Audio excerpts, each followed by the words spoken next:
demonstration tonight, and I see Greg has logged in, but his video is off. That's hopefully he's listening to us. I am. I hear you. Just to let you know, we have our quarterly board meeting on Sunday, and we have a full agenda there to talk about.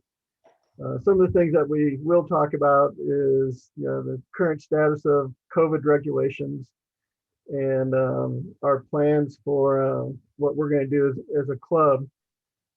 Probably the biggest thing for the rest of this year is whether we have our auction/picnic this summer. And that's always been an excellent fundraiser for us.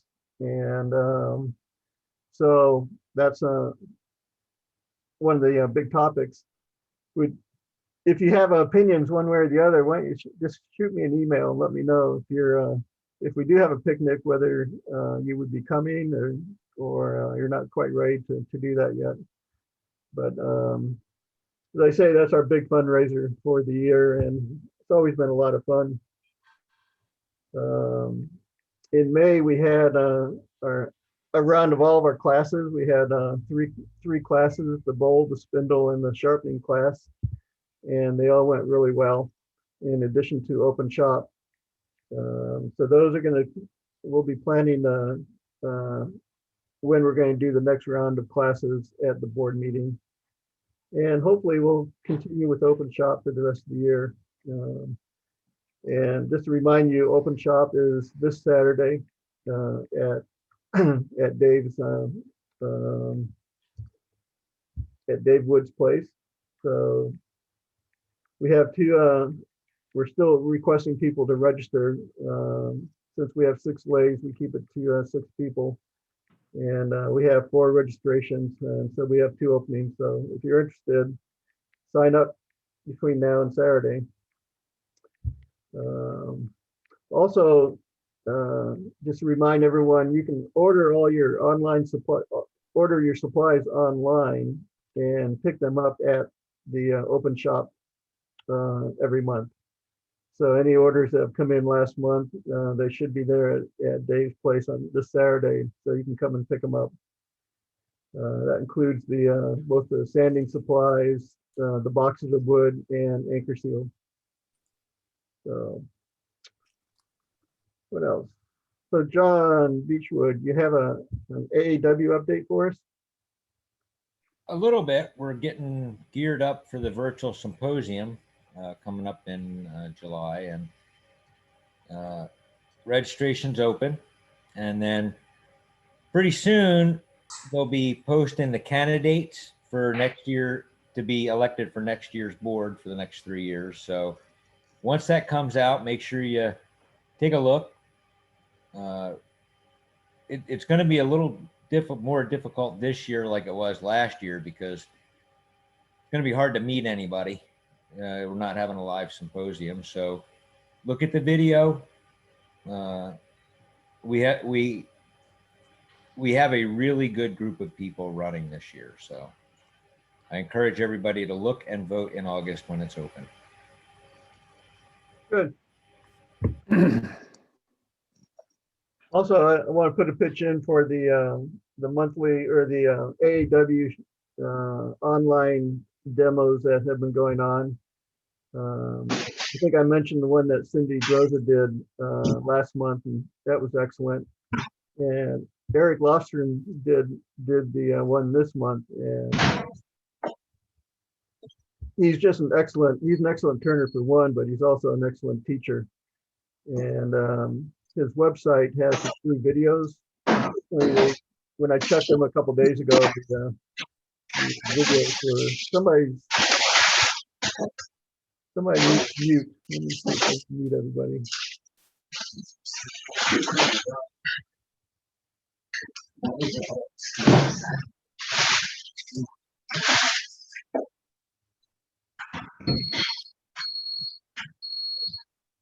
Okay, I just forgot the settings to mute everyone. So anyone who's not muted, go ahead and please mute yourself. Anyways, I was just wanted to mention the Eric's website has some free videos. His links were broken when I checked them a couple days ago, but check out his website. Again, he's just a really, really excellent teacher, and they're good. They're good, good demonstrations. Let's I see. think the next one is Rebecca DeGroot, I believe. Yeah, it's coming up, I know. Yeah. Okay, we got to mute somebody here.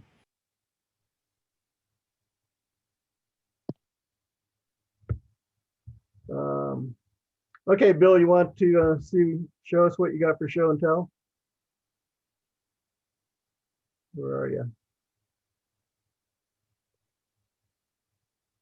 Bill, where are you?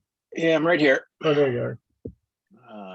Yeah, let's go through show and tell. Well, we had David Ellsworth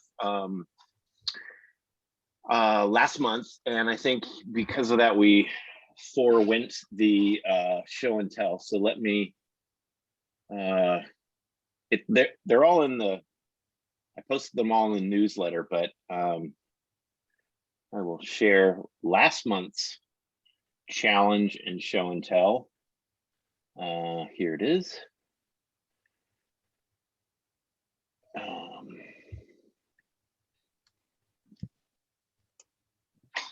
So this one, I believe, is Jason's.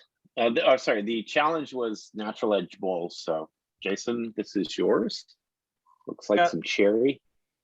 This was cherry from one of the listings on the club forum, and doing the kind of closed in top was an interesting challenge. And this was the second one I did. The first one was a lot better, but I turned it into a funnel, so I had to go to option B. Nice. Okay. Yes, I think we saw these last time, didn't we? It seems like we might have talked about these last Yeah. time. I think At some point. the ones we didn't see was the basket illusion challenge. Oh, I'm sorry. Yeah, you're right. That was last month's stuff. So that was 2 months ago that we didn't see the show and tell. Hold on a second. That would be the April show and tell. Yeah. I think if we don't have time, I think we want to at least show what John did for his basket illusion. Okay. Which is a non-trivial task. There we go. So this is in no particular order.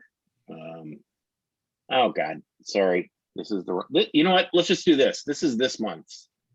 Okay. So that's what we're going to do right now. The challenge was square forms, and first one up again is Jason. Yeah, back up first again. So this was Sycamore. It was a live edge plank, and it's more rectangular than square. But I wanted to do something a little bit different than just the square piece. So it turned out really cool. It's got a little bit of crotch feather there, and pictures never quite do justice, but I was really happy with the way this one turned out. Good. Sycamore is one of my favorite woods. Love the look of it. Okay, next is Joel. Yeah, so I didn't have a lot of time this month. I've been busy setting up forms for a foundation, so I had to trim off an edge of an inch and 1/8 thick plywood form and cut a little square out of it. So this is some plywood from the forms that I was working with, and turned a little square into a small little dish there. Nice. Very nice. Next up, Kim Tally. This is beautiful. Oops, let me make that a little bigger. Kim, are you there? Oh, off mute. I am. I was Okay. moving around, so I was off video too. Okay. So this is one of the pieces that when we first moved here, I got up from Northwest Woods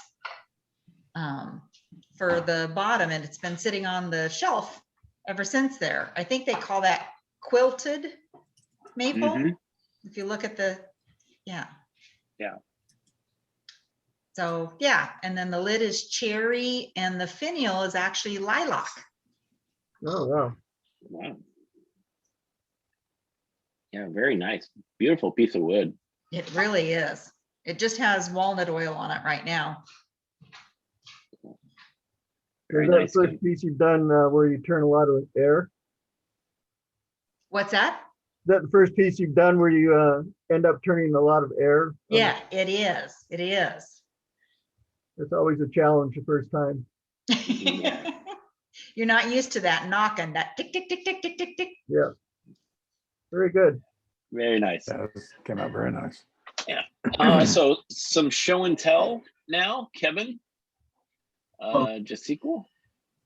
This is just a little oak hollow form, and for me though, this piece was pretty transformative, I guess, because before I turned this, I kind of had this little formula where if something had a lot of figure, I'd want to make it into a hollow form to show it off, and if it was kind of plain, I'd make a bowl.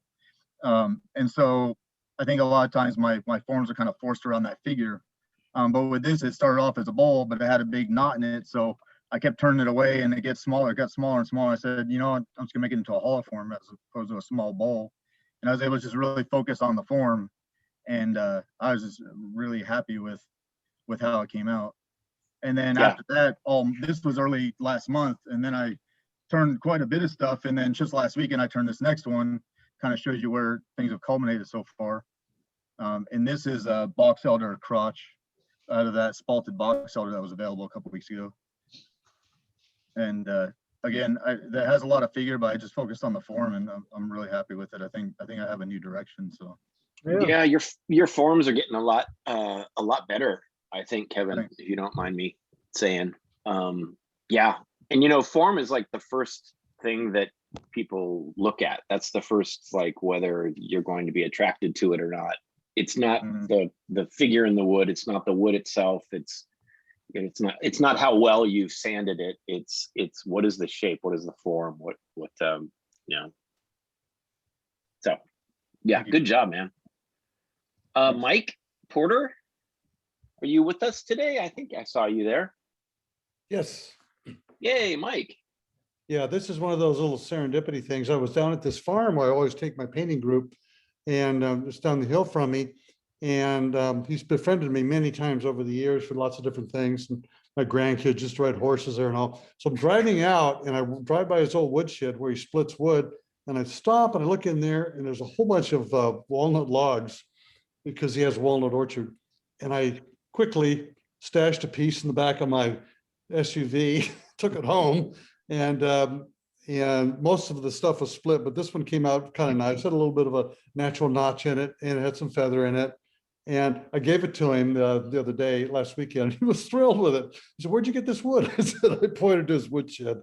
So it's kind of funny. But there's a way to say thank you to somebody. Yeah. Yeah. And this is Madrone.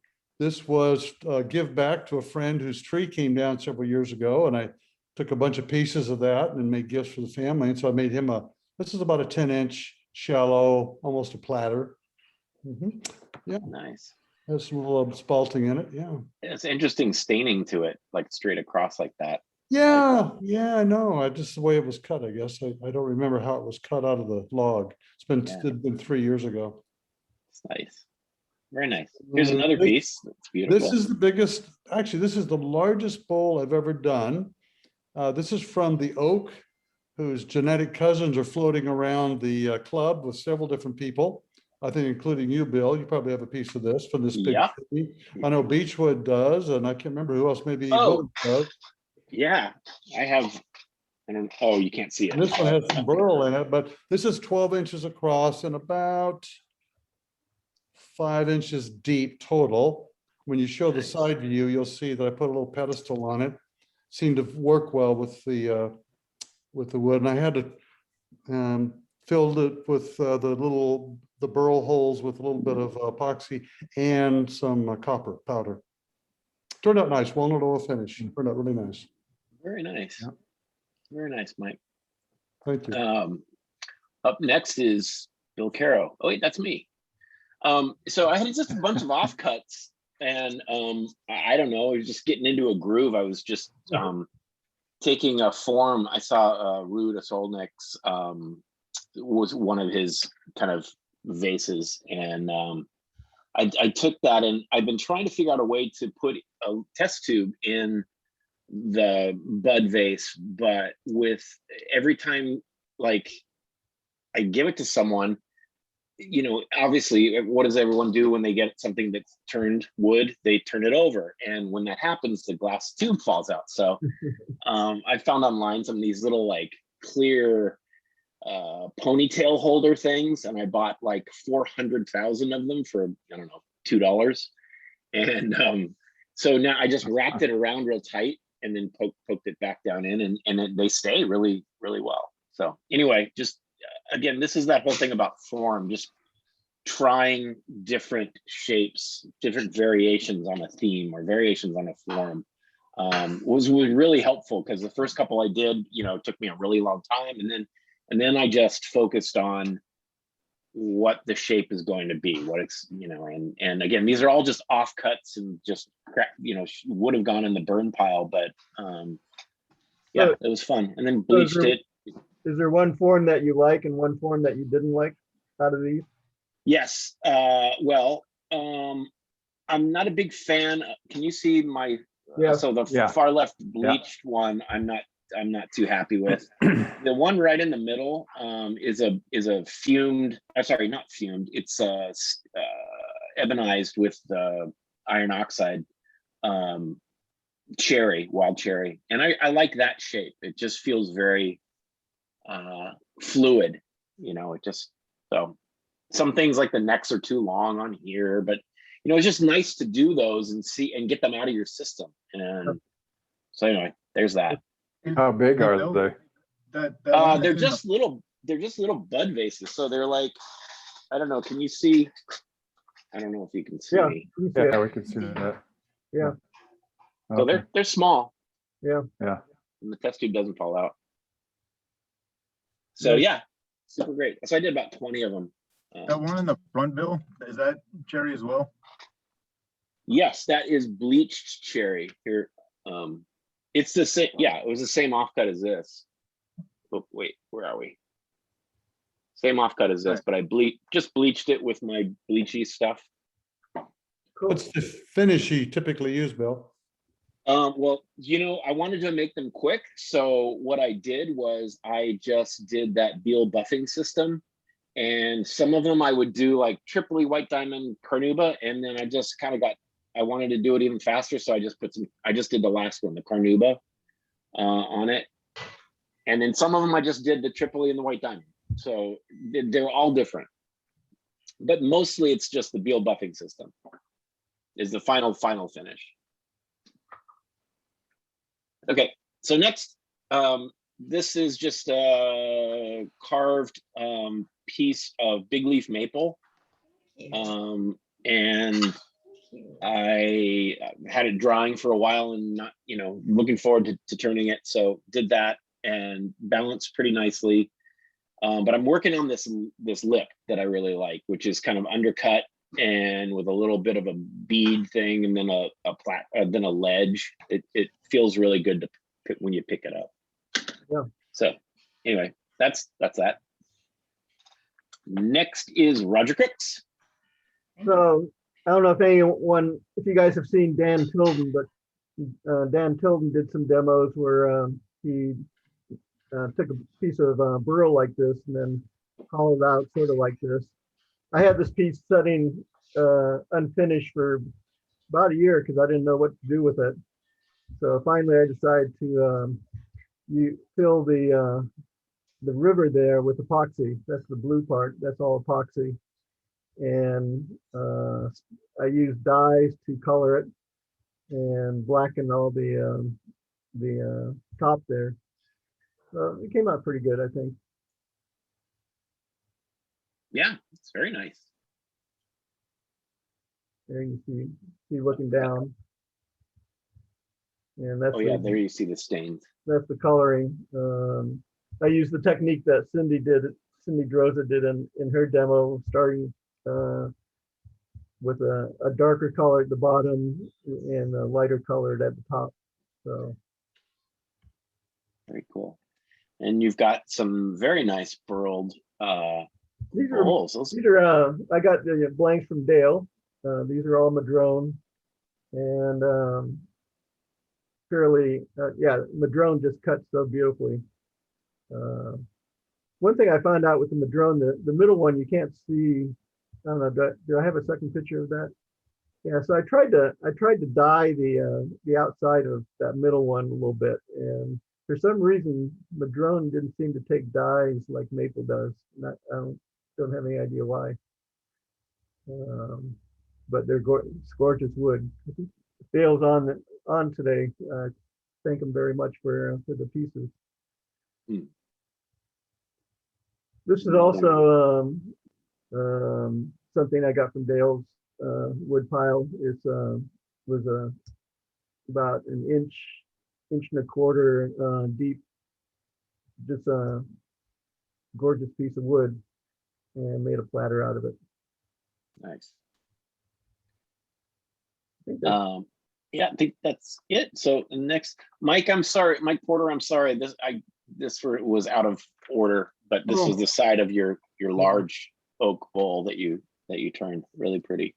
One thing I didn't add, this is real quick, is that one thing about oak, I've always turned only typically before turned small things about 6 inch or so, or candle stands. But boy, you do a big bowl, oak takes some work and takes some time, but if you're patient and to get the nice clean cut and do a lot of sharpening, I don't know if there's any better wood. I mean, I just really like it. Even I don't mind spending the time on it because I just love the outcome. Me too. Me too. Yeah. This is the neighbor of your other oak. I fumed them, but they're just natural edge pieces. But that was the oak that you gave me. You mentioned. Kevin, beautiful piece. This is a little piece of white oak. This was a healed over knot, and it had a little bit of rot in the end there that I made the top, and as it dried, it just I love white oak too, and the way that it warps, and I love that when you turn it, even when it's wet, it's sandable, so you can sand it right away, and then as it dries, all the medullary rays rise up on it and just gets this awesome texture. You don't have to go back and knock it down. So I really love making hollow forms out of it. So is that bark? Is that dark bark inclusion? Yeah, and this was round. It was a sphere, and just totally that part sank, and the top of it rose up, and then they crossed over. It was really neat. I wish I took a photo of it every day as it was drying. That's cool. Very cool.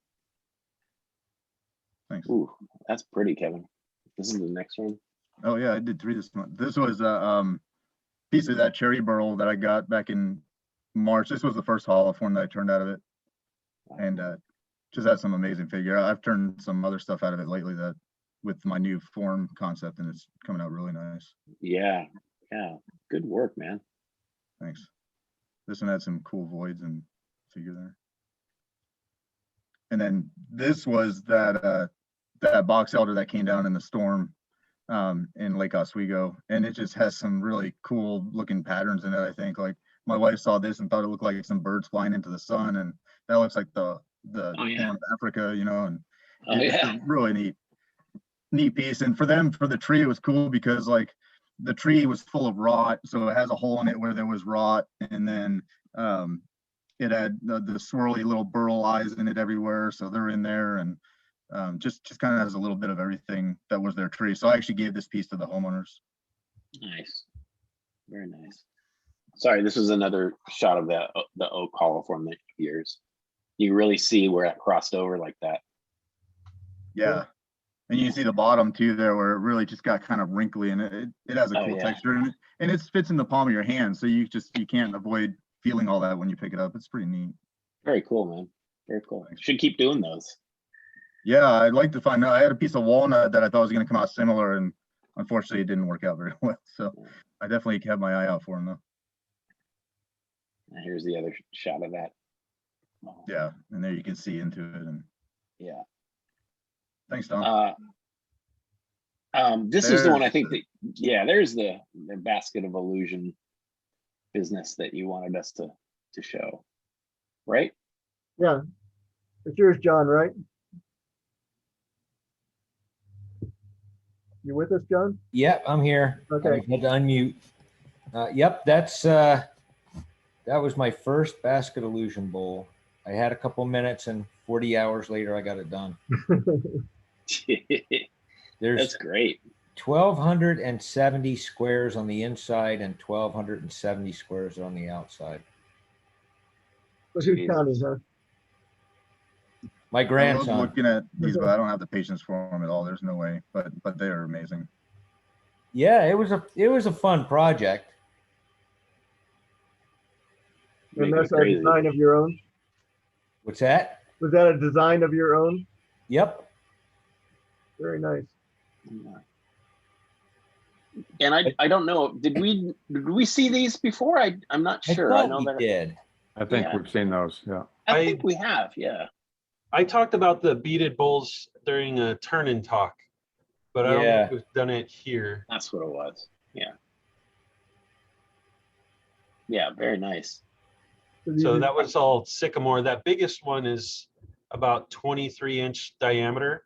Wow. I was just really, I wanted to push my lathe and see what I could do with it. And it was a lot of fun. I recently got in a little bit of hot water with someone that I drew inspiration for these from. So I won't name names, but I really like the artist where I got the style, and it's been something I've been trying out and really enjoy. Cool. I was just gonna say, don't let that guy know that you took his design, but I didn't realize that was you, that he was going Well, off. I was trying to pay him a compliment and told him that I had taken some of his inspiration, and he said he didn't appreciate that. So I think he's gone a little off the deep end reading lately. Hopefully he'll calm down and get over it. yeah. As far as I know, there's not a patent on that shape. Yeah, no, it seems to me that Glenn Lucas has been kind of doing that for, I don't know, 20 years. So, all right.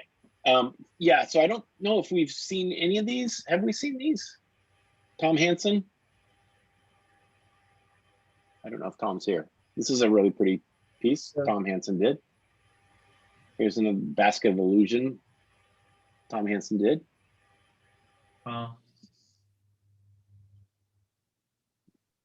Here's Steve Newberry. Don't know if he's here. I know Mike Porter's here. Yeah, I think you've seen this one before, but anyway, another white oak one. Yeah. Yeah, I think you Yeah. saw this one before, yeah. Mhm. All right. Let me unshare now. Where are you? Okay. Good, timing's good. So, Greg, are you here? You with us, Greg? I am here. Okay. So our demonstrator today is going to demonstrate podlets. And I had no idea what a podlet was until he and I had a pre-meeting. And so I'm going to spotlight you, Greg. And let me, yeah. I'm still seeing Bill Caro's screen. Yeah, right? Oh, uh-oh. I think I done spotlighted you, didn't I? Let me find Greg. Greg, where are you? Greg must be sharing his screen that you need to unshare. I'm not quite sure why I'm still shared. It looks like I stopped my sharing. Okay, I just stopped you, Thank you. I think. Go see it. I'm going to leave my meeting. Maybe that'll get rid of it. I'll be right back. Okay, Greg, there you are. Okay. I'm here. Okay, we're gonna spotlight you. Aha. There we go. All right. So Greg is on the East Coast and it's late his time, so we appreciate him spending the extra hours with us tonight. So I'll Absolutely. turn to you, Greg. It's been actually, I think I did a couple demos last week and then one last night and then this one, and they've all been either, yeah, West Coast time or like mountain time. So I'm a little bit used to it now, so it's fine. I work from home, so I can sleep in a little bit if I have to. But yes, my name is Greg Gallegos, and I've been turning for over 20 years and turning full time since about 2008 is when I think I got laid off from, I'm trying to think what job, AT&T. I did construction there and got laid off, and I had been selling at art fairs and shows prior to that, and then just decided to say, screw it, let's do it. And jumped in head first, feet first, whatever. No business plan, just wanting to turn and sell. So it kind of feels similar, now, 12 years on. So it's fine. It keeps me busy, and I enjoy it. I still enjoy waking up in the morning, wanting to get out and get it done and come out and make stuff. So we're going to do Podlets today. And if anybody has any questions at any time, just go ahead and ask. It doesn't bother me. You're not going to bother me at all with them. I love answering any questions that you may have. I try to cover everything and try and think, beforehand what people are going to ask, but sometimes I'll miss a step, and it's always good to have a lot of questions so I can jump back and answer questions. So Podlets are a fun little thing that you can make with, I guess, minimal wood. For me, they were kind of an extension of, for years I had made natural edge goblets, which if you look at a Podlet, they're not any different than this. From here up is the same thing as a natural edge goblet, except for the bottom was, also had the natural edge, and it almost looked like the top, right? So it wasn't that much different. So I decided to, change it up a little bit, put a solid base on them and make them a little bit more, strange and organic. So they're fun to make. They, like I said, they're kind of practical for me at some points, because if you're not able to get big pieces of wood and turn big stuff, then if you got branches, then, make use of what you got. So I did that at the time when I had it. When I had trouble finding big wood, I would go to the local transfer station and just find branches and make these, continuously for a while. But so the main thing with the Podlets is, I tell people, you can use any branch, right? Or you could probably use any type of wood to make them.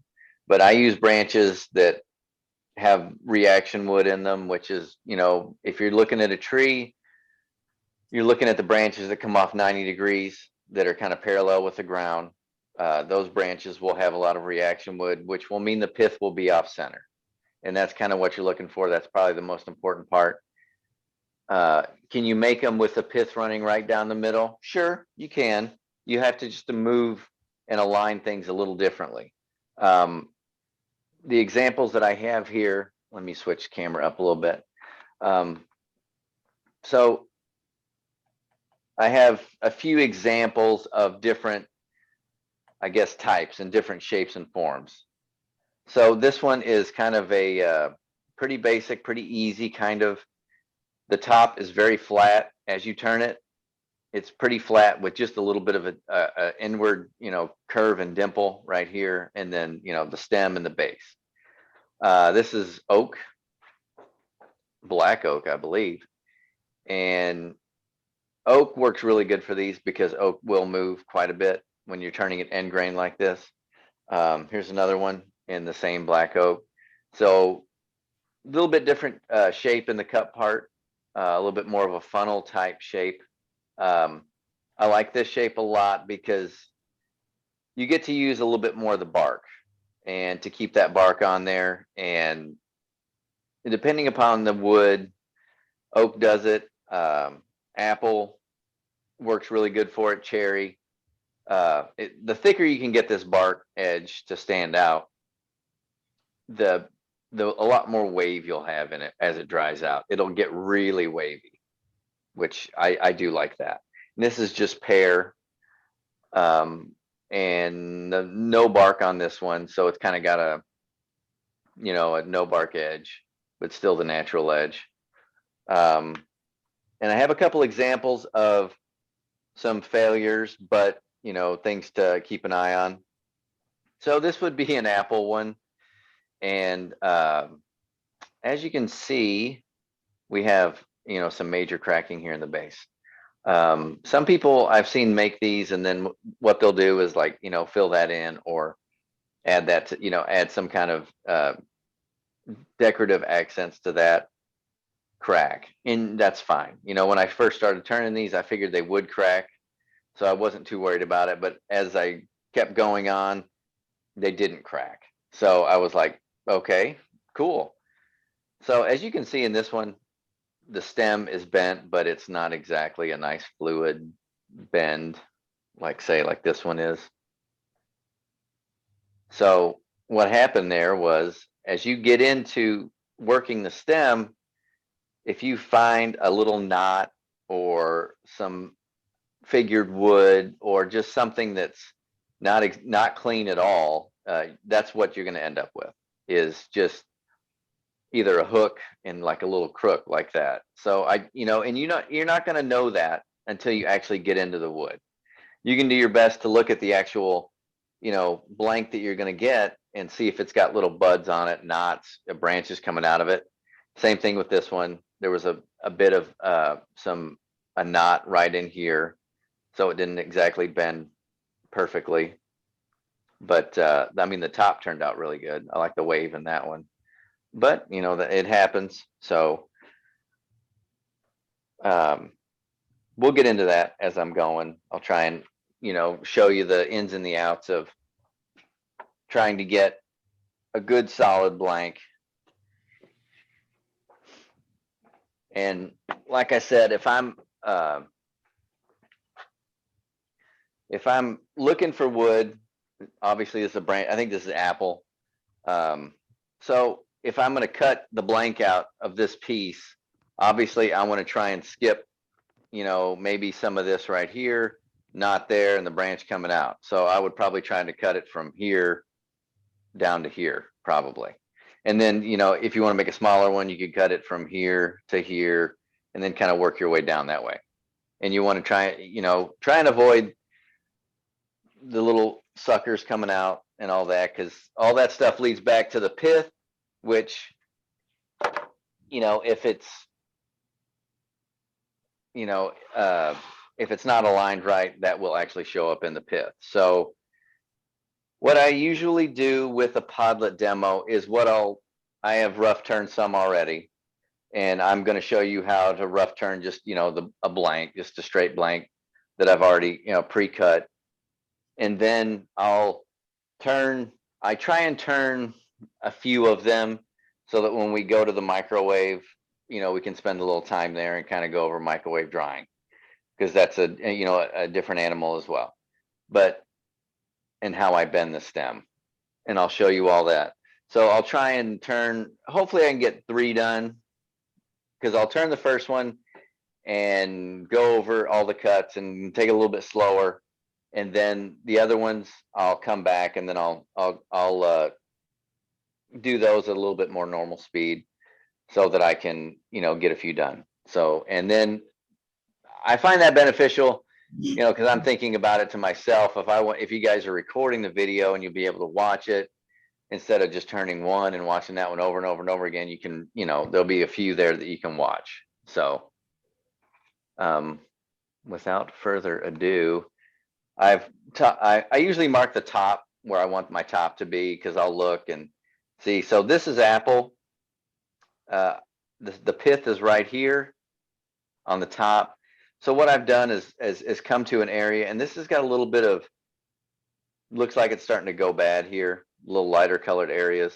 So I've come away from the pith and put a mark right here. That mark is not exactly in the center of my blank, which is fine. That'll just, you know, give it a different look. So, and on the bottom, I've marked it out down here.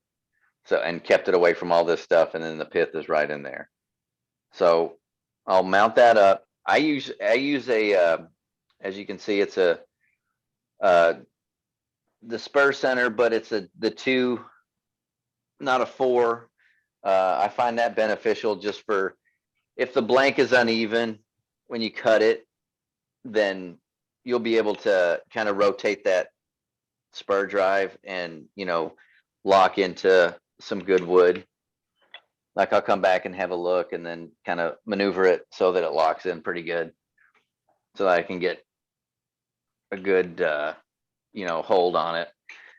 And, you know, roughing these out is, I mean, there's not much to it really. You're just kind of truing it up and making sure that you have a good foot on it for the chuck. And, you know, you can rough these out in no time. Let's see, let's get, and then, yeah. Okay.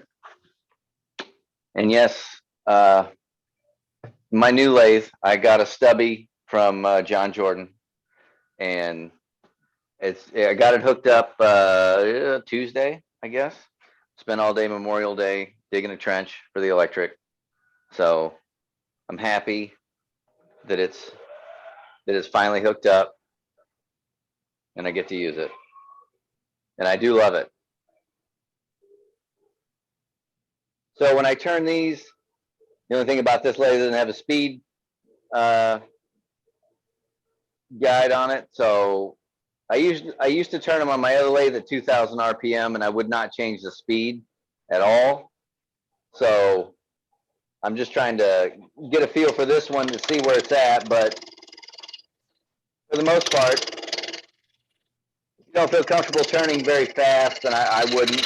Just turn as comfortable as, you know, the speed that you're comfortable with.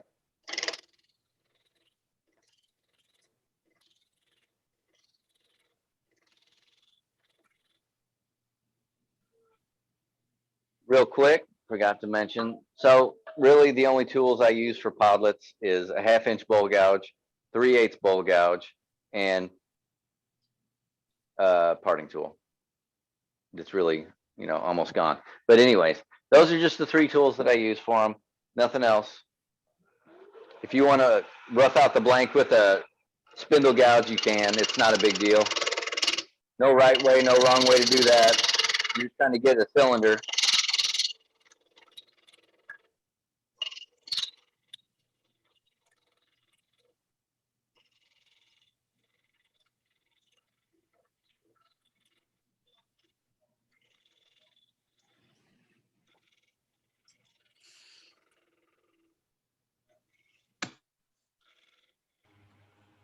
Has the base and the top been determined already?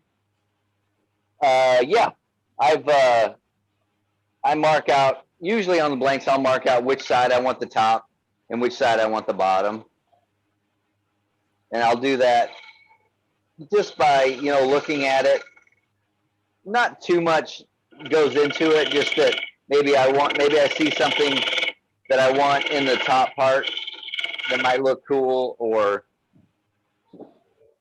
if the pith's really off center, like on the top, and then not as much on the bottom. It just depends. It's not a big deal. So that's roughing out the blank. That's all there is to it. So in this case, what was on your left with the bark on it, that's the base? No, that'll be the top. That's the top. Right. You want to leave it, depending upon the shape, like I showed before with the other ones. I will leave, like, if I'm going to do the more like of a funnel shape, I'll leave a little bit more, like, you know, 3/4 of an inch to an inch on the top. And that way I have enough wood to work with here to keep the, you know, natural edge there and keep the bark. If I was doing the flatter shape, you know, you don't have to leave as much on there. It's not that bad. In terms of, you know, the only reason I leave a lot on there is just to make sure I have enough wood for the natural edge and the bark.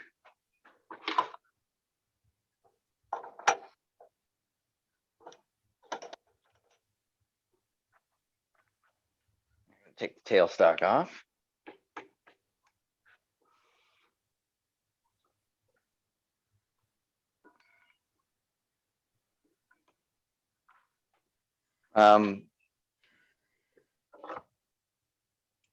Usually when I do these, I'll have quite a few going at one time. So what I do is I'll rough turn, you know, geez, 20 or 30 at a time, rough turn a bunch of blanks, and then just, you know, start whipping them out. And the reason for that is, you know, you don't know what's going to happen if you run into some bad stuff, or, you know, you might, I've had days where I've broken 30 in a row, or not 30, but, you know, 5 in a row. And, you know, you just take it out and grab another one and keep going. It's not a big deal. So I'm going to, we'll zoom in on that.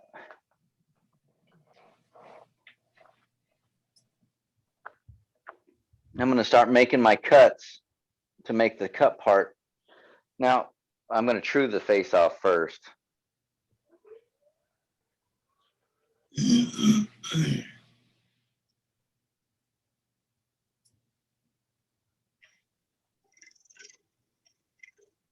And since you're, excuse me, since you are, you know, depending upon how long you make it, you're hanging away from the farther you are away from the, you know, the chuck and the dry and the, you know, bearings and everything, you might get vibration. So in that case, it's not a big deal. You're just going to take lighter cuts. You know, if you start feeling vibration, you can just back off like that. I felt it there. So I'll just come in and make lighter cuts. You know, when I'm teaching these, like at a hands-on class, that's usually one of the big problems that people have. They'll just try and get in there and, you know, hog a bunch out, and ends up, you know, vibrating and throwing the piece off the lathe.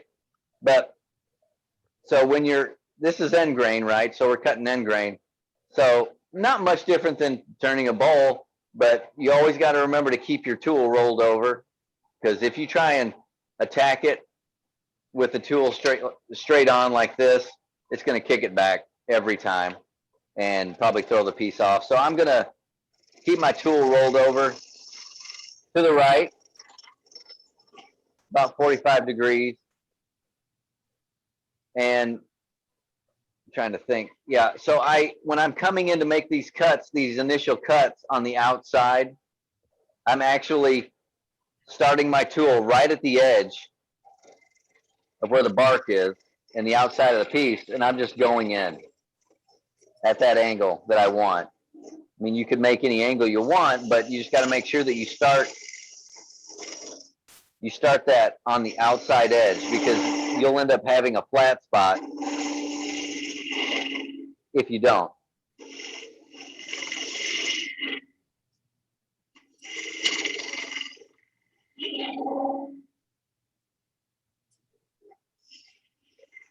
And I'll usually just make a lot of lighter cuts until I get the depth that I want.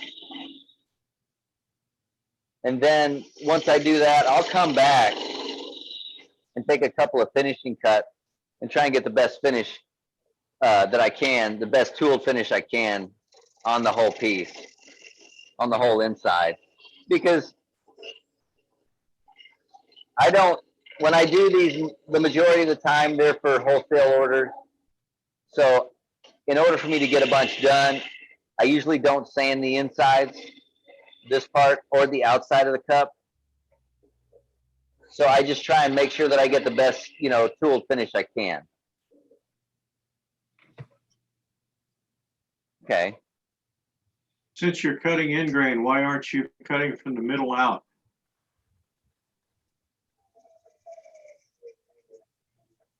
Because I want to try and I'm trying to keep my shape. I guess you probably could, but I'm also, when you cut from the inside out, it's fine. You still have to take light cuts because you'll probably get vibration. But when I'm cutting in this way, I'm also cutting kind of towards the center of the shaft, right? So that's kind of, I'm trying to reduce that vibration by doing that. So that's why, and you know, I just take, you know, cuts from the outside and go in. And it's almost the same way on the outside, is I'm just going to go work down in sections like this instead of trying, you know, and it's like I've had people ask, well, why don't you turn the outside first? Well, can't really turn the outside first because you're not going to have any support for when you want to turn the inside, right? So if I turn the outside first and made it come down like that, down into a point down here, and then I tried to turn the inside, you can forget about it. You're not going to have any support and you'll have all kinds of vibration. You won't even be able to cut it. So everything's got to be done like from the top down, which is fine, right? So let's see. I'm going to change cameras because that's really the only one I needed that for. Take that up in there. Now I'm going to have to turn my little light on. This is what is extremely helpful in turning these very thin, is the light. See if I can.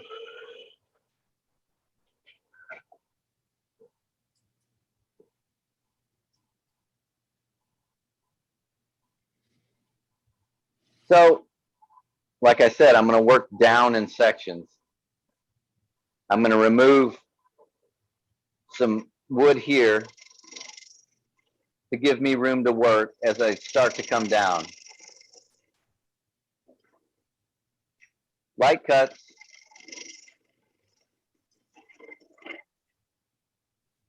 So, and I'll work probably in like 1-inch sections.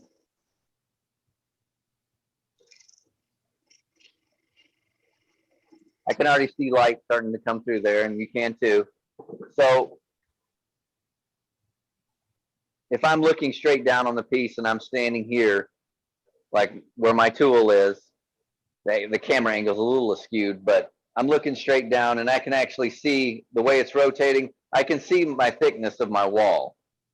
So, and I can also see the angle that the inside is shaped at. So I will follow that. I'll just bring my tool in and follow that. And you can see your thickness as well.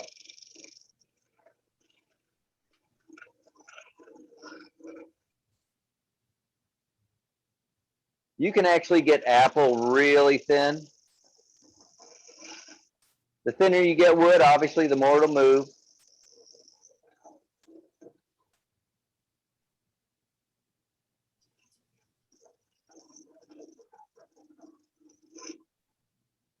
And you can also kind of, well, the light's there to gauge your thickness. You kind of want the same amount of light showing through. Will mean you'll have an even wall thickness. I'm coming back here to take more of this material out here to give myself room to come down this way.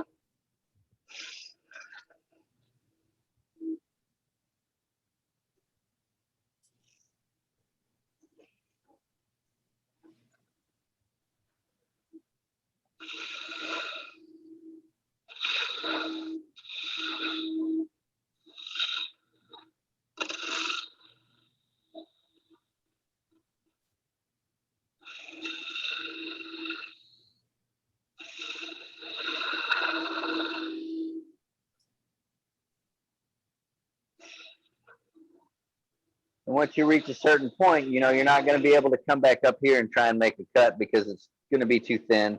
You're not going to have a lot of support for the wood. So You have to try and get it in those sections and get it down.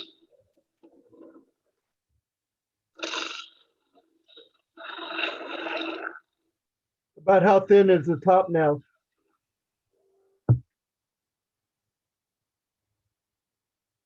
I mean, it's pretty good. If I had to give a measurement on it, probably a little bit more than a 16th, I would imagine. Not by much though. Apple's kind of finicky. It works really good, but if you don't get it thin enough, it will crack. And I'll come back and look over.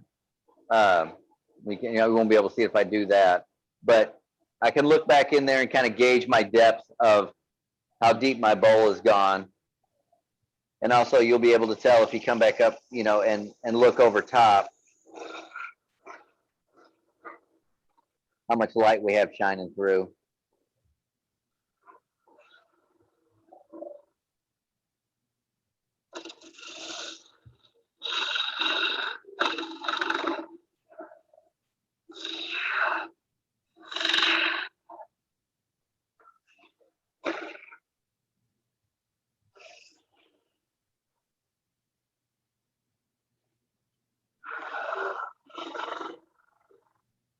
I'm getting down to where I'm going to start my stem. I'm just going to make the same cut and just come back and keep making that same cut, which will keep the shape, but also get the thickness that I need as I start the stem. Because I'm not going to turn very much of the stem, probably about that much.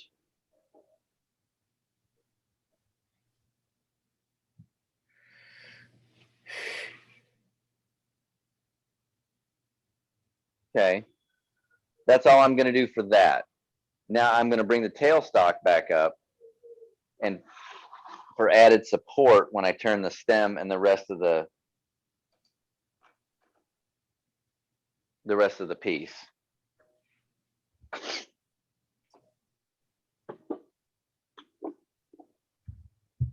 And I use a little bit of paper towel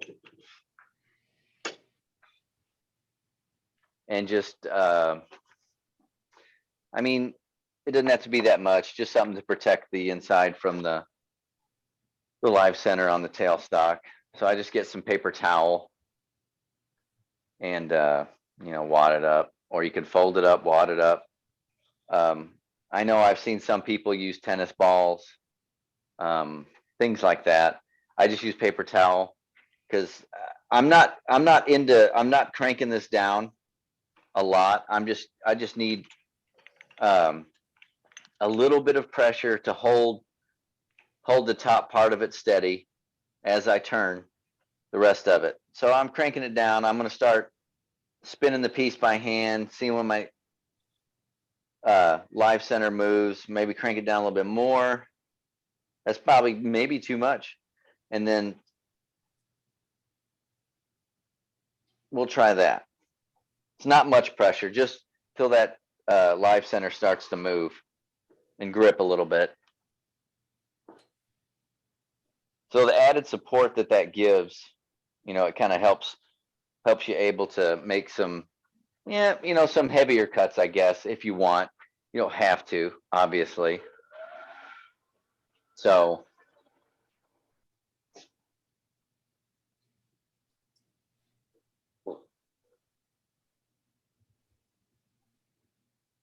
see if I move this over here. Okay. So once again, it's just like the rest of the piece, I'm going to work down in sections, right? So instead of trying to do the whole stem at one time, I'll do it in sections.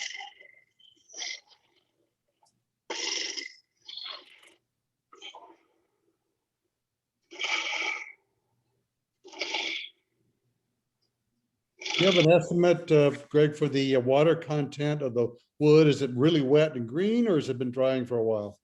This stuff is about a month old, so it's not super duper wet. Obviously with these, for me personally, and you know, I think for them to work out better, the wetter the wood you can get is good. I don't have, you know, I mean, this isn't a problem. Them being not as super duper wet, but you know, the wet as you can get it works best.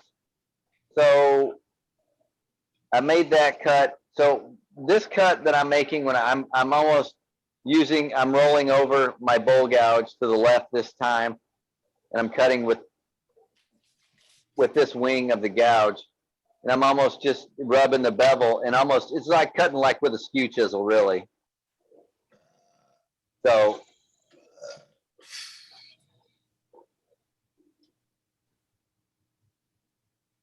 that way, it's, you know, you kind of have a lot of control over it that way.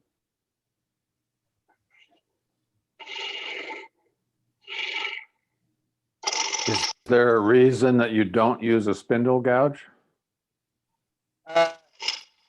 No, I think I have before, but the only reason that I just, you know, I just keep running with the same tool, so I don't have to switch tools, so that I might get, you know, maybe, you know, it saves the time that way, not just running tools back and forth.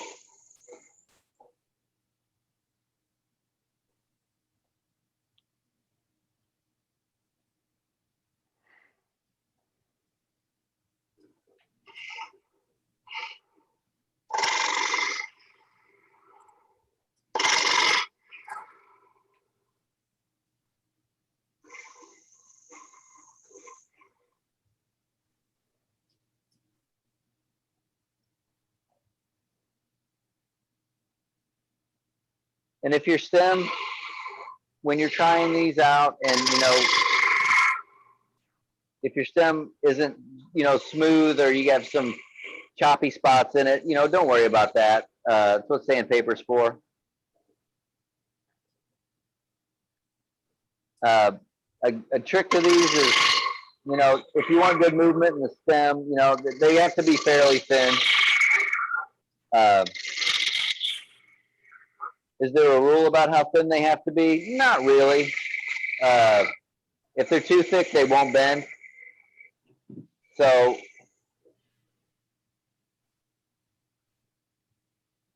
if you're a little too thick, 80 grit sandpaper works really good at kind of thinning them out. It'll remove a fair bit of material.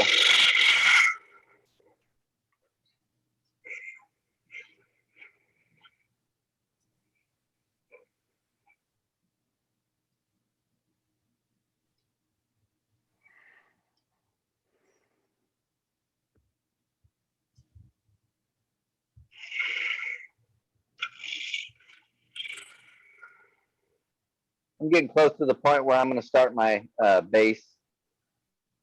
So how long they are, how long the stem is, and how long the piece will be is completely up to you. One thing, if you want to bend the stem in the microwave, you just need to remember that whatever you're using to bend them, you just need to make sure you have enough room in between here and here, that the whatever, I use a ceramic mug, and you know, I just need to make sure that I have enough room in there to bend it.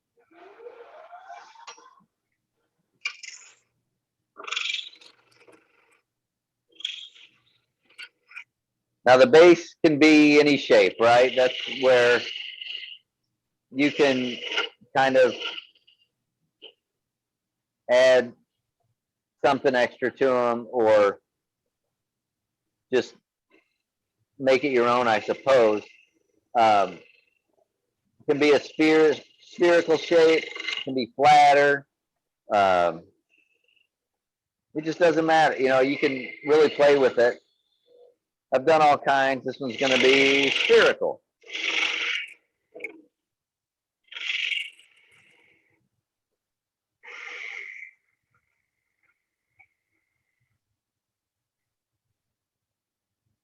And I'll just roll my gouge over.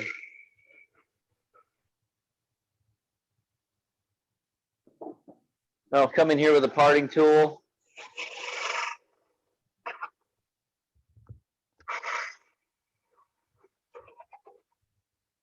And just, I'm giving myself some room to sand is what this is. Sand the bottom of it. So that's why I'm taking out some of this stuff. Okay.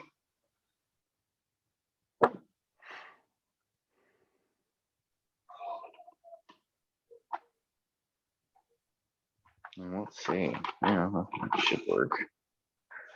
If I look at the stem right now, doesn't look bad.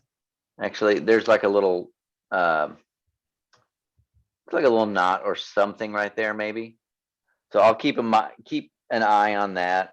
I've tried to use CA glue before, and it really doesn't do much.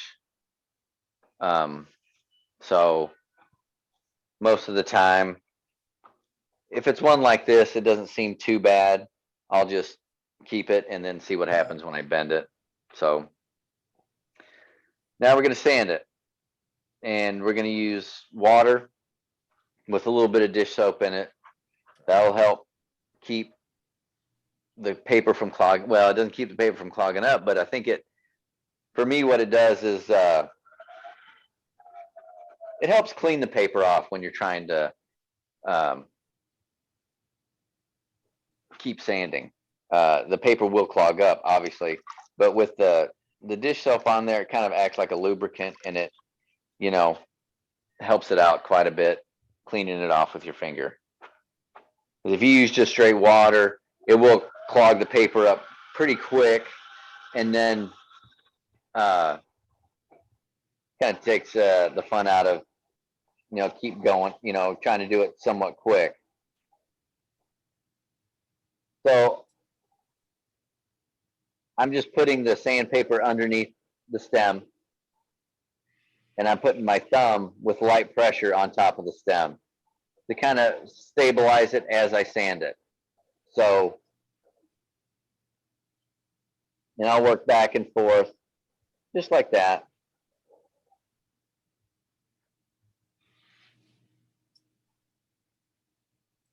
And that's all you really need. That was 80 grit, just to smooth out that stem. And now what I'll do is come in with 120. I usually go 120 to 320 is usually the grits that I will sand to. And after it's dried out, and like I said, I'll do usually a large grouping of them. Then I'll come back after they're all dry, and I might hit them with sand the stem and the base with 400 grit after they've all dried out.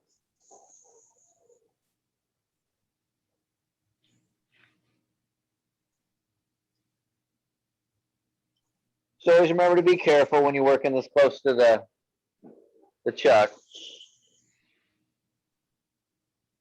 Don't want to apply too much pressure when you're sanding in case anything happens and it slips.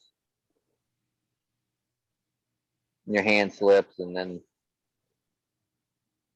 you're swearing all over the place and throwing stuff around the shop. Don't want to do that. How fast are you turning right now? I don't know.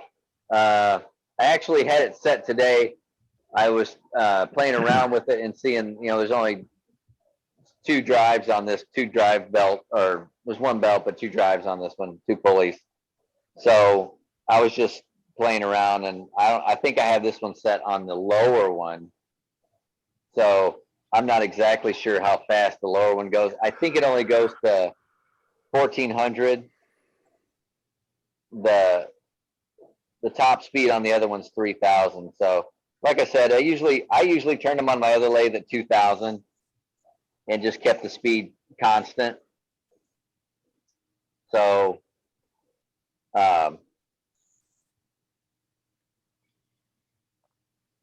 which also helps with the productivity. And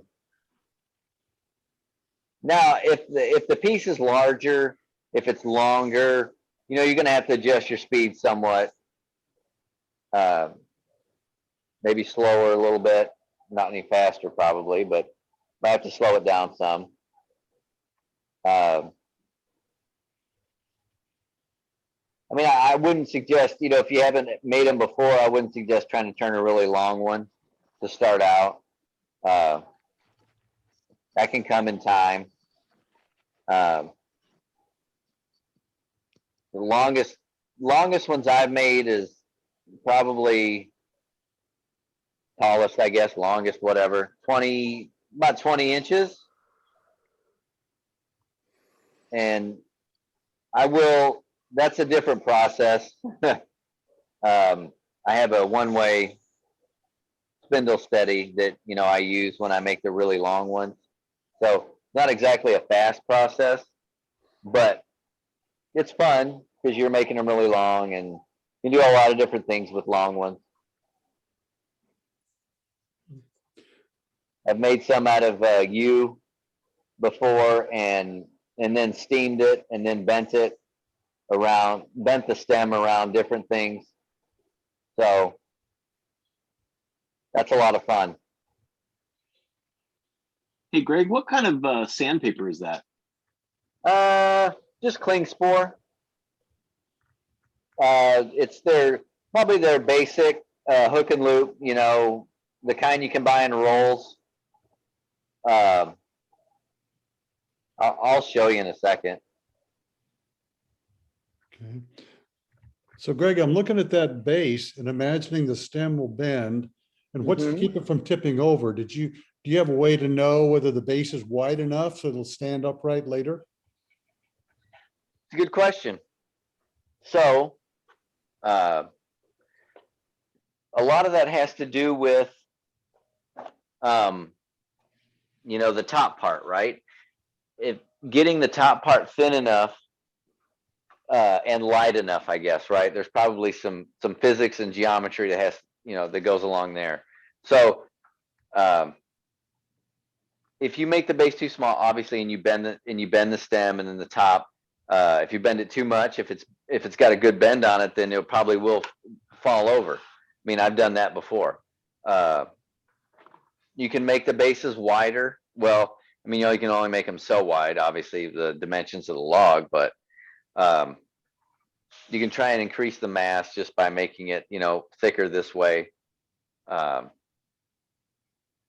It just depends, you know, that's something to play with.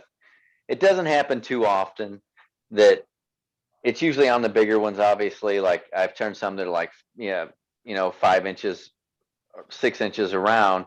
And those you do have to kind of really try and work really hard at getting the top part thin enough and to be light enough that if you get a good bend, that the weight on the top part's not going to knock it over. So that's usually what you have to worry about there.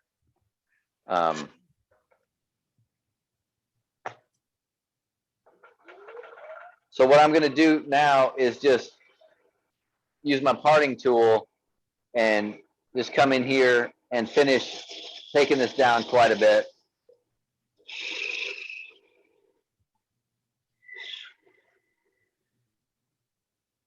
And I do undercut the bases. So when they do dry out, that, you know, they do sit flat.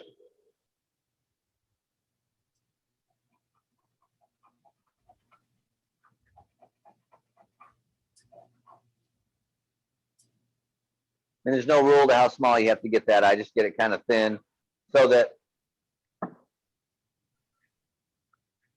when I want to take it off the lathe, it's kind of easy. So now we're done pretty much, right? So you can take the tailstock, you can wheel it back, you know, and how I take these off when they're like that, because it's just held on by that little nub right there, is I just grab the piece, turn the chuck, and it just pops right off like that. Now, what I do here and this is just basically what I do to finish the bottoms. It's nothing spectacular. I'll take it over to the Dremel. I don't think you can see me. You might be able to, though. We do this. Maybe, yeah. So I'll just come over here with the Dremel and I just have like a saber tooth round bit on the bottom. And I just grind that off.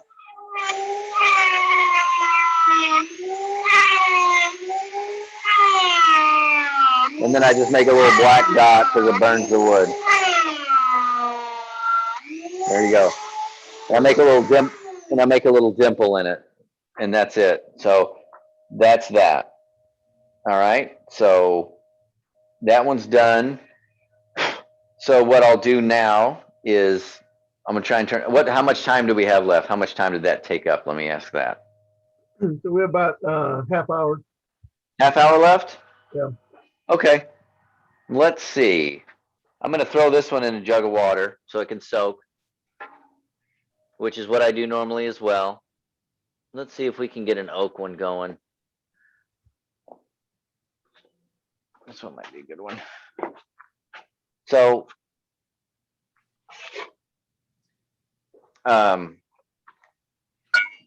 I do these for big orders, I'll try and, do a lot of them at a time. Just depends, and they usually ask all different shapes and sizes, or lengths and different forms that way. So the fastest I've ever done my time on one is like 5 minutes and 7 seconds, I think. So, but that was feeling really good and everything working just right. When you're doing production, what is a big order? Can it be anywhere from 40 to 100? Oh my. And anywhere in between. What's So, the main purpose of soaking it in the water? just to keep it wet until I microwave it. But that's Okay. really it. Nothing more than that, really. So that's really the only reason I do that. And if I turned a bunch at one time, I'll just put them in the water, let them soak in the water till I get about 10 done, and then I'll take them out and dry them all. If you just let them air dry, do they crack a lot? No, not necessarily. It just takes them a little bit longer. You get the same effect. You'd get the same effect as if you were drying them in the microwave. It just takes a little bit longer.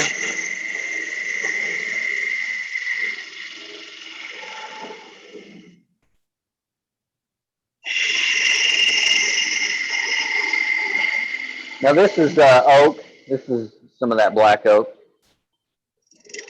I really like this stuff.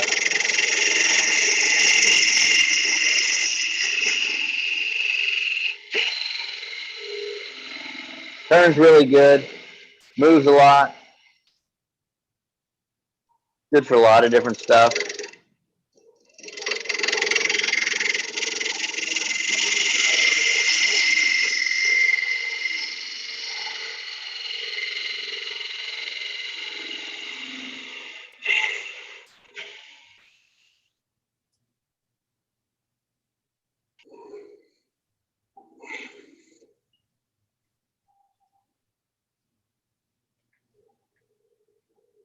I'll probably make one more cut. Try and finish it up.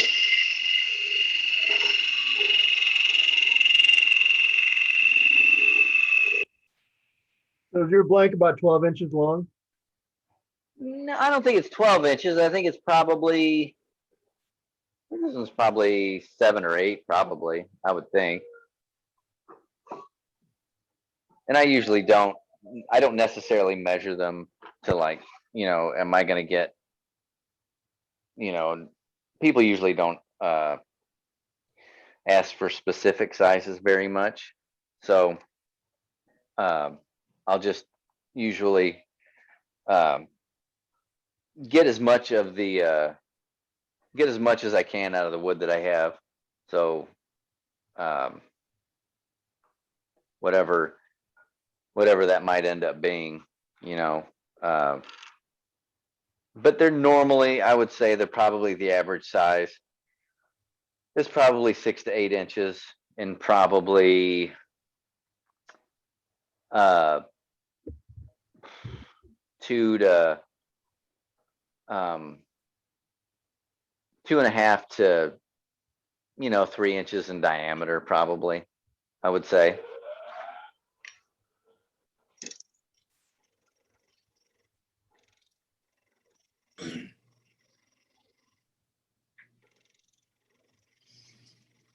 Do you find that you like the black oak better than other types of oak? Well, I like all types of oak. White oak is really good as well. It moves a lot too. One of the problems that the black oak has is that it will tend to crack. The bases do tend to crack a little bit more than like white oak. So that's something you have to watch for.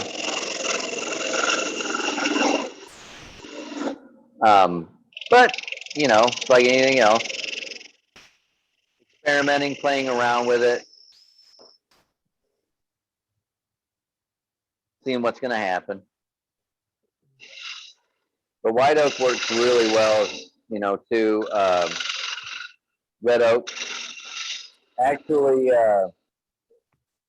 honey locust works really good. I don't know if you guys have a lot of honey locust up there.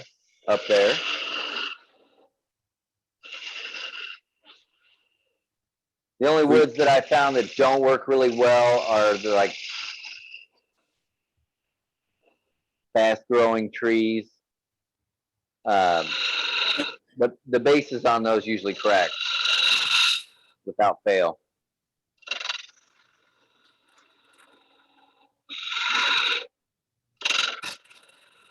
Can you use conifer wood, pine or fir or things like that? Cedar? I haven't. I have not.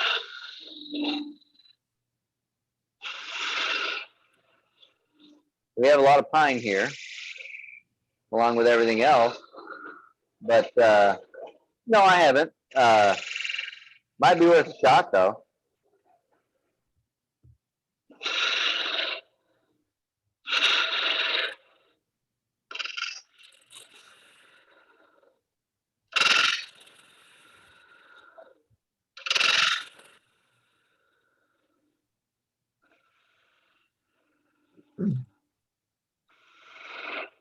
So on this piece was a pith off-centered quite a bit. Yes, I do believe so.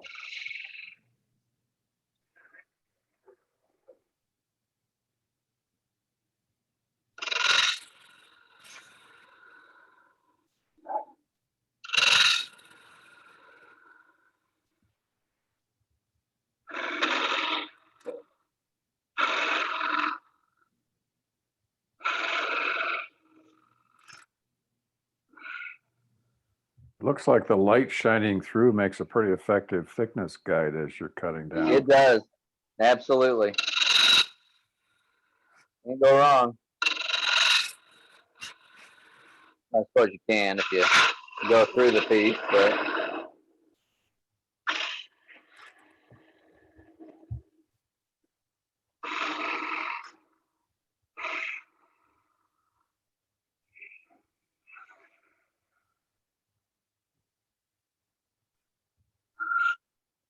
and you can definitely,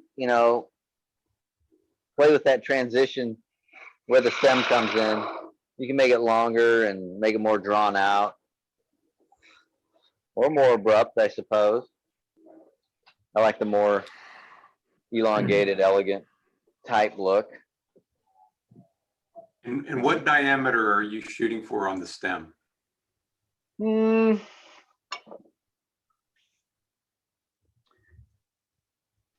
Like I said before, wood dependent and length dependent on the piece.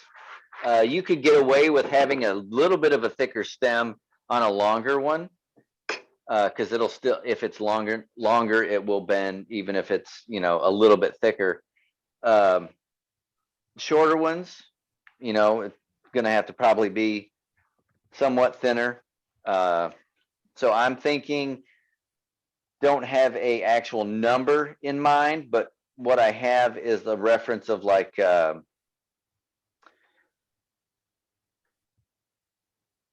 thick, a little thicker, you know, maybe as thick as a toothpick, but like a toothpick and a half. How about that? Does that make sense? Try and get something like that. Try and shoot for something like that. May not always be possible, but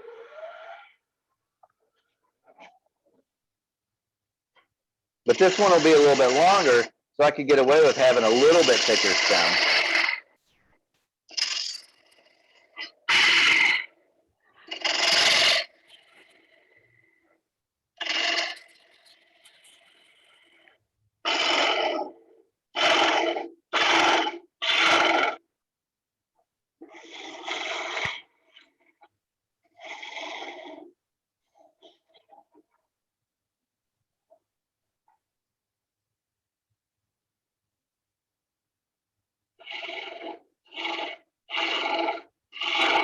And just like with anything else, the only way you get good at anything is by doing it over and over and over again. So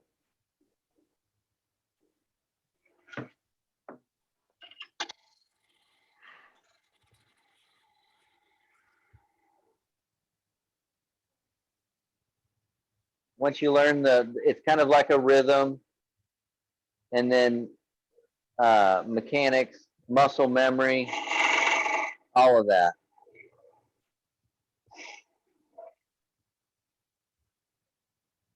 When I'm making these cuts coming back into here, you want to try and not get too close with the left-hand side of the gouge, because it will bite into that oncoming wood. So you want to try and keep it away from there.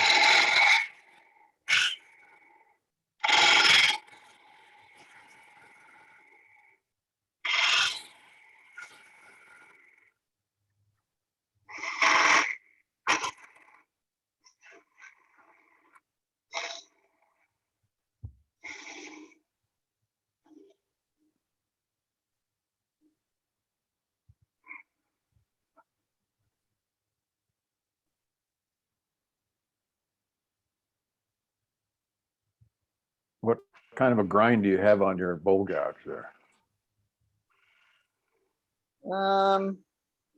Probably, I would say probably like a,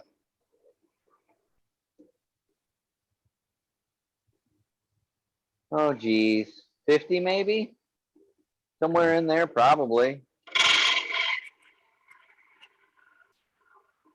Not quite a 40, not a 45.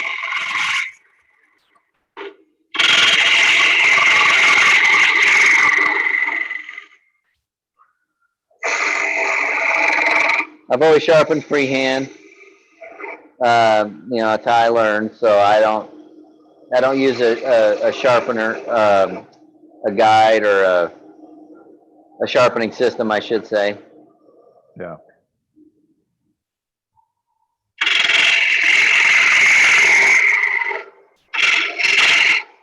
So yeah, I just, you know,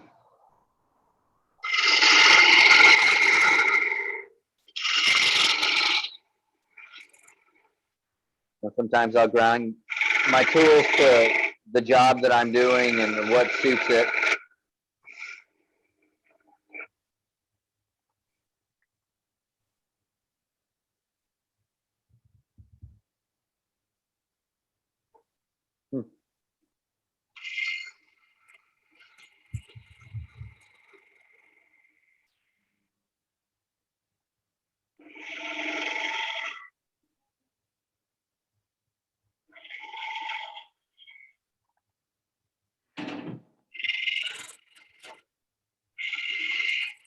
So over the years, how many of these have you made?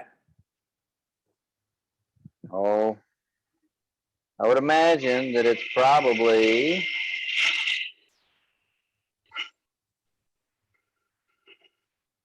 in the low thousands, probably 1,500 to 2,000. Yeah.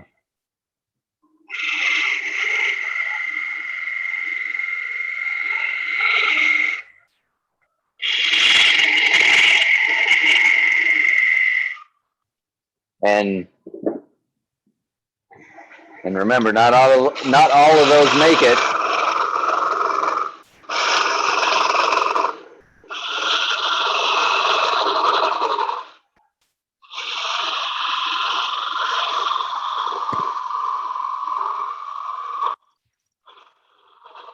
Probably about 5%,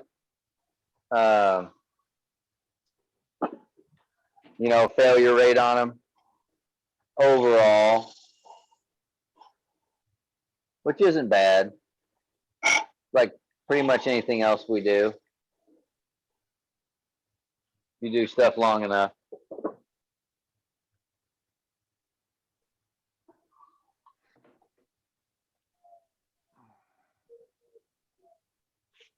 No, that stem has some wonky spots in it, but this oak has some good color in it, so I do enjoy that. I try not to get some of the bark in there, but it's okay if it's in there. I try and turn it away, but doesn't always work that way.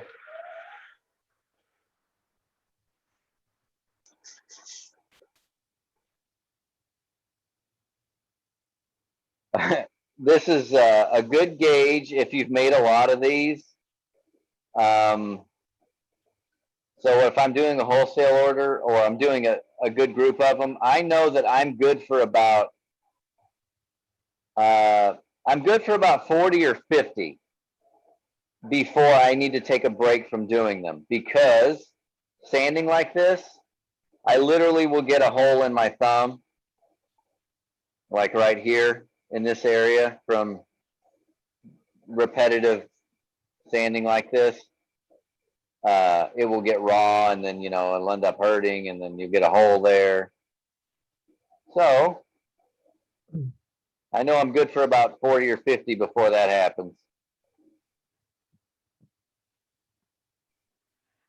Body's way of telling you to take a break. Make something else for a little bit. Notice that you don't do any sanding to the top at all. Is that it? No, I don't. You can. Now, if I have some really nice wood, or as I'm turning it, and I'm like, wow, these are going to be a really nice set, right? That I would like, more gallery type stuff. What I'll do is I will sand all of it. And the process for that, it's a slower process than it would be if I did it like this. So what the process for that is after you've turned the inside of the cup, that's when you would stop and sand that. The whole, you still have the whole piece here, but you've already turned the inside.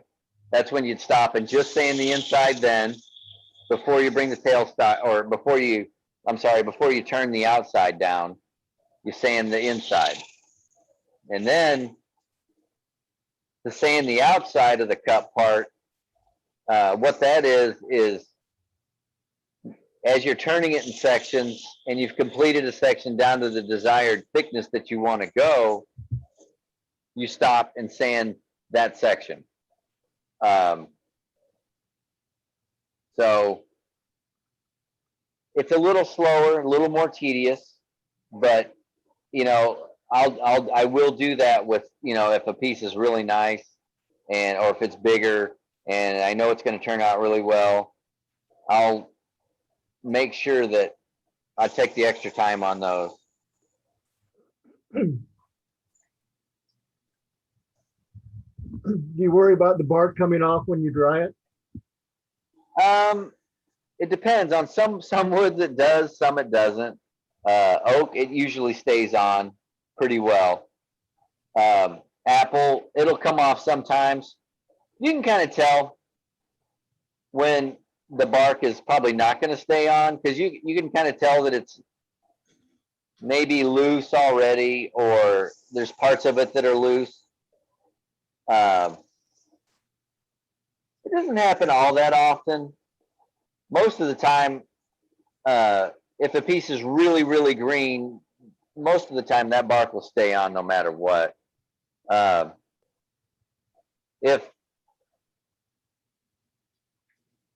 it's a little bit older piece of wood, there's a good chance the bark might come off because it's not held on there very well. But if it's a really green piece or fairly wet, then it's a good bet that it'll stay on. Unless, you know, you screw up and knock it off as you're turning. I've done that before too. So, I mean, anything's possible. And if you don't like that look, that's fine, right? You can accentuate it somehow. You can like color the rim with, you know, markers or, you know, whatever, paint. If the barks come off, make it a little bit different. Have you ever sanded with walnut oil? Have I ever sanded with walnut oil? Right. Nope. I have not. 'Cause once you did it, you soaked it in the bucket, the walnut oil would keep it from getting wet, the wood wet again. So. Yeah. I mean, I you know, obviously heard of the technique before of sanding with oil. I've heard it works really good on some stuff. Never used it before. It could be fun. So this one actually has a pretty clean stem, which is nice.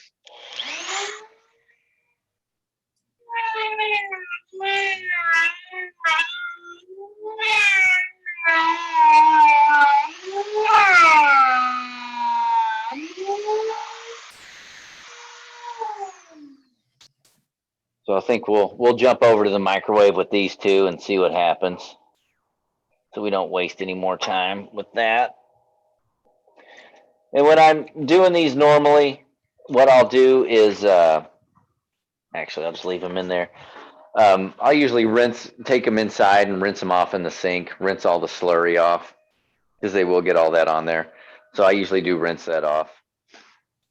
And then I'll put them in the microwave, try and keep them as clean as I can.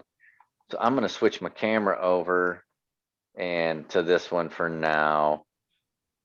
And if anybody has any questions while I'm moving a camera around, you can let me know. I'll be happy to answer anything. So do you use the dish soap and water for sanding like bowls and everything else that you sand? Just for these? You could. I have wet sanded bowls, vessels before.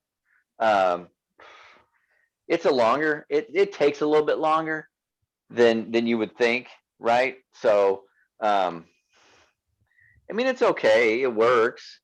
What do you normally do when you sand your vessels and bowls?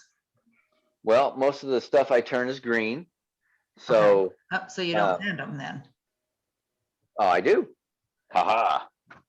So if it's oak, ash, but we don't have a lot of ash here anymore. I'm trying to think anything but apple, any kind of wood that retains moisture really well. I usually don't sand at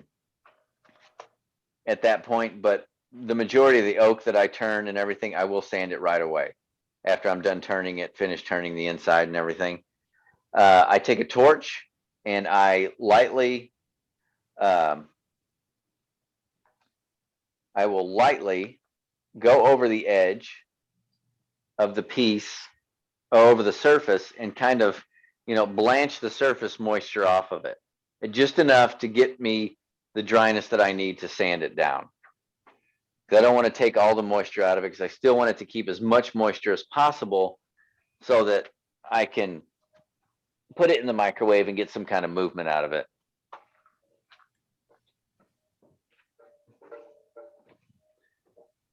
Let's see here. So this is the cup that I use right here. Microwave safe, It's probably gonna need a new one soon. I have a rock in it too for weight. And that's how I bend my stems.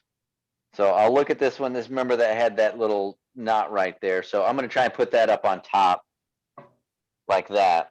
I'm gonna set it in there just like that. There's not much to this. And then I'm gonna take my cup and I'm going to, see, there we go. Set it in there like that and kind of have it resting on the cup part. Well, it already bent it all the way down, so as you can see. So I'm gonna stick it in here. This is apple. It's not completely wet, so I'm gonna try it for a minute and see what happens on full power. Microwave drying is, it takes a little bit of experimentation, a lot of, trial and error, because every wood reacts different, and they each take different amounts of time to dry. Oak dries really fast in the microwave. The thickness of your wood, size, shape, all of that comes into play when you're microwave drying. So it's a lot of playing and experimentation, but it's worth it because it's fun, and it's one of those instant gratification things. What happens if you dry it too long? Catch on fire. Oh, okay. to That's a good sign. put it mildly. I have never really caught one on fire. They'll just start smoking really bad. You'll get some burn spots on them. Tore my paper towel up. So I can still see there's a little bit of moisture maybe on it. Let's see. Okay. I mean, it could probably go in for another 30 seconds or so. Hopefully. Little crack on the bottom, but that's usually typical. They'll crack a little bit across the bottom right here. And it won't get any bigger than that. But and that's usually not too bad. So I'm gonna put another piece of paper towel in there. Once you put it in, once you do it quite a few times, you'll know that of how long something can be in there, and you'll pull it out and it'll be hot, and you'll be like, yeah, okay, that's probably enough. So I'll just put it in there for another 30 seconds on full power. I usually do everything when I'm drying it on full power. I do use the microwave for like drying. If I'm bleaching a piece, I'll use it to dry bleach. I'll use it to dry other colors that if I've put dyes on there, or color washes on vessels and things like that. I'll use it to dry that out as well. And that's always just at 30 seconds on normal power.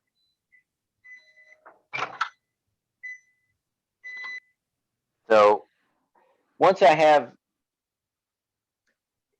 it out of the microwave, I probably won't microwave this one anymore because it's pretty warm to the touch.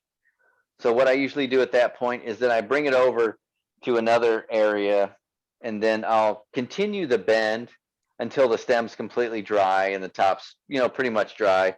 And that could be anywhere from half an hour to a couple of hours, right? So I'll get another bottle just like this, and then I'll just, put it on the stem like that to weigh it down, to keep that pressure on it like that. So, and like I said, I usually, if I'm turning a bunch, if I do 10 at a time, then I'll just keep running them that way, in the microwave, and then bring them over and bend them like that, and just keep the little assembly line running. And what I normally try and do is I'll find the pith. It's like right there, and then up in here where that little spot is. And I'll put that pith part, and I'll face that up when I put it in the microwave. Does it mean anything? No. It's just kind of a reference point for me to know where it is. So, and gently put that on there. Most of the time, if you get it like that, see the weight of the cups already pushed the stem all the way down. So if it was going to break, it would have broke at that point. So I'll put this one in for 1:30. It'll probably be done at that. After that, oak dries pretty quick. So, you know, sometimes they do break when you're putting the cup on them. It just happens sometimes. If you didn't see something in the stem, there could be a little bit of this, a little bit of that. But for the most part, the longer pieces, you know, as soon as you put the cup on them in the microwave, that stem will immediately bend. And you don't have to bend them. You know, you don't have to do that. You can just leave them straight and air dry them if you want. You know, you could air dry them like this. You could just, you know, take them out. You could soak them for a little bit, take them out, and then put some weight on them like that and let them air dry. It might take a little bit, but a couple of days maybe. But you should be good. You'll still get movement out of it. I have the pegboard, you know, above my bench is the wall of shame. It's all the podlets that break and everything. I just poke them in the pegboard, and they all air dry right there. So, and there's some that have some pretty good movement. So on the piece you just dried, did you get movement in the cup part? In this one, in the apple one, Yeah. it's a little wavy around where the bark is, but we'll see. You know, I don't know how much more it'll move. And oak is easy to tell when it's done, because you'll start smelling it, and it'll smell like, you know, a little bit of burned oak. But that one has a pretty good bend on it, right? Yeah.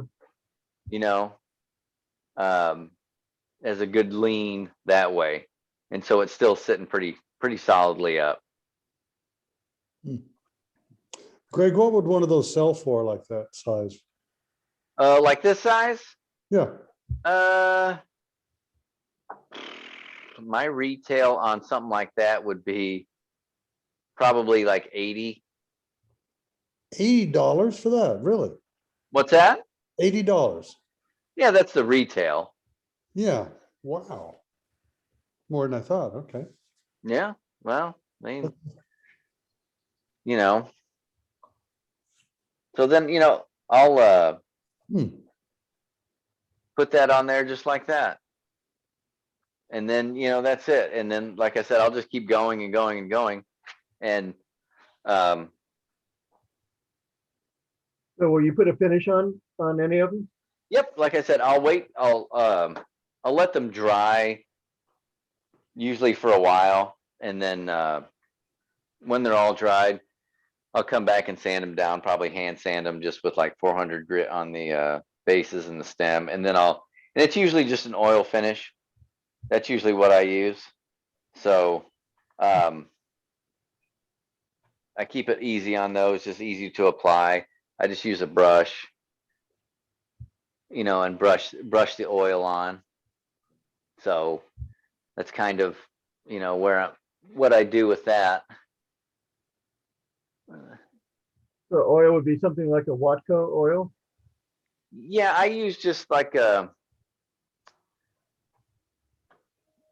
it's like a well, there's different kinds of oil, obviously. I just use like a food safe type oil, mineral oil, or I've used walnut oil. Okay.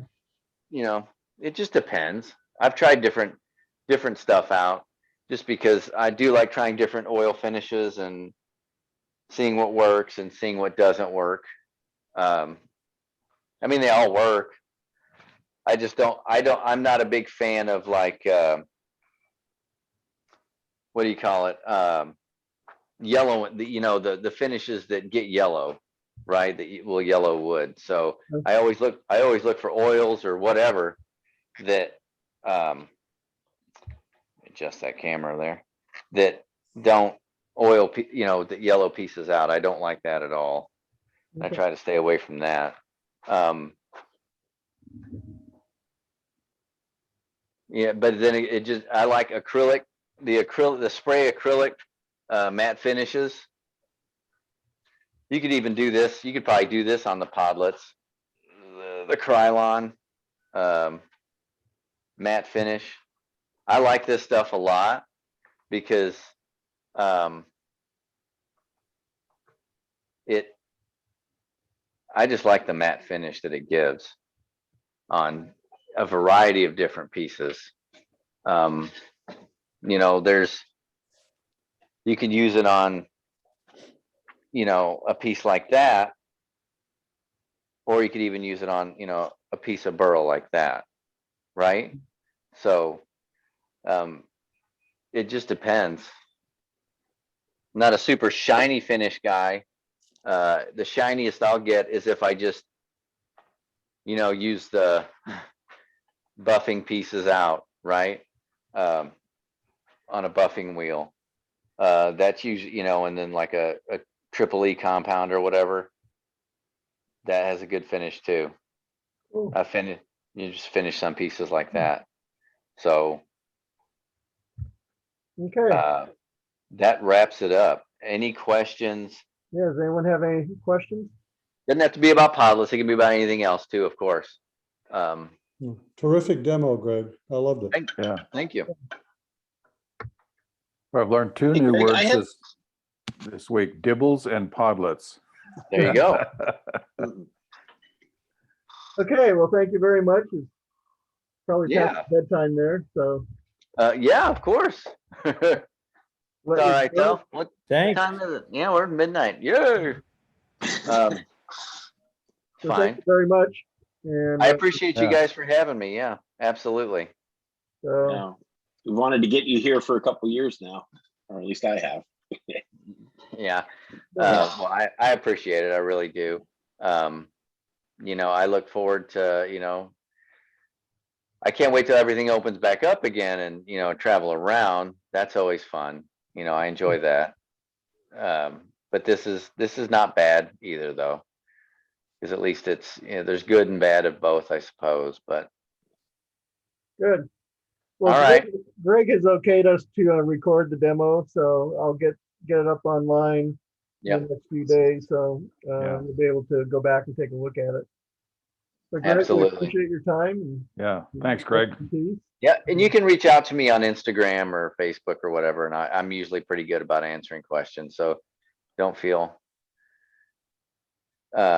nervous about it or anything. I'll answer your questions, or I'll try to anyways. Great. What's your Instagram page? Natural Selection Studio. Oh, I already follow you. There you go. And where are you at physically? Michigan. Gotcha. I am in, the capital is Lansing, which is southern half of Michigan in the Lower Peninsula, the southern part of the Lower Peninsula, like right in the middle. And then we're east of Lansing, actually due east of East Lansing, where Michigan State University is. Okay. Okay. Well, thanks everyone for coming today. And Thank you. Thanks a lot, Greg. Great job. Very interesting. Thank Yeah. you. It was very good, Greg. All right. Thank you very much for having me. I appreciate it. Very nice demo. All right.